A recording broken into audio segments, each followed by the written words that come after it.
என் ஆடுகள் என் குரலுக்கு செவி சாய்க்கின்றன, எனக்கும் அவற்றை தெரியும், அவையும் என்னை பின்தொடர்கின்றன.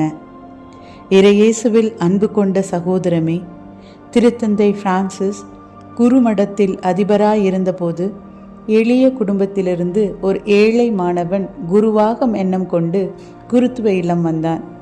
மற்றவர்களிடம் எளிதாக பழக முடியாத நிலையில் இருந்த அந்த மாணவனை தந்தை பிரான்சிஸ் அழைத்து, உனக்கு என்ன செய்ய மிகவும் பிடிக்கும் என்று வினவினார். அவன் தயங்கியபடி கூறினான், ஆடுகளை பராமரிக்க பிடிக்கும் என்றான். அடுத்த நாளே அவனிடம் குட்டி ஆடு ஒன்று தரப்பட்டது. அதை அவன் கண்ணும் கருத்துமாய் பேணி காத்து வளர்த்தான்.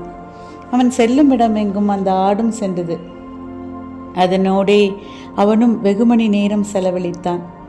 சில நாட்களில் அவன் மீது அந்த ஆட்டின் வாசனை வீச ஆரம்பித்தது.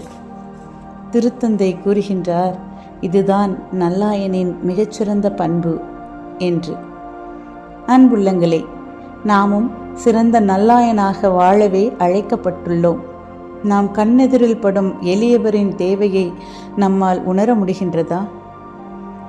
நம்மிடம் ஒப்படைக்கப்பட்ட மக்களின் உள்ளார்ந்த உணர்வு நம்மிடம் வெளிப்படுகின்றதா? உடன் பணியாற்றும் சகோதர சகோதரிகளின் மனக்குமுறல்கள் நம் மனித நேயத்தை அசைத்து பார்க்கின்றதா? தன் ஆடுகளுக்காக தன் உயிரையே தந்த இயேசுவினை பின்பற்றும் நமது குரல் உடைந்த உறவுகளை இணைக்கின்றதா? எளியோருக்கான நீதியை ஓங்கி ஒழிக்கின்றதா? சிந்திக்க அழைக்கின்றது இன்றைய நற்செய்தி. இவ்வாறு சான்று பகரும் வாழ்வு வாழும்போது இயேசுவின் கையிலிருந்து நம்மை எதுவும் பிரிக்காது.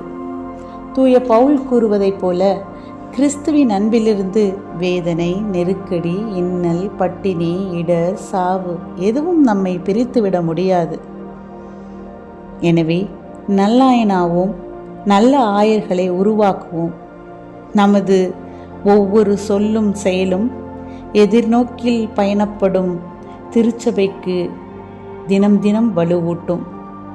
இன்று நாம் விழா எடுத்து மகிழும் பாத்திமா அன்னை என்றும் நமக்காக பரிந்து பேசி ஜெபிப்பார். ஆமேன்.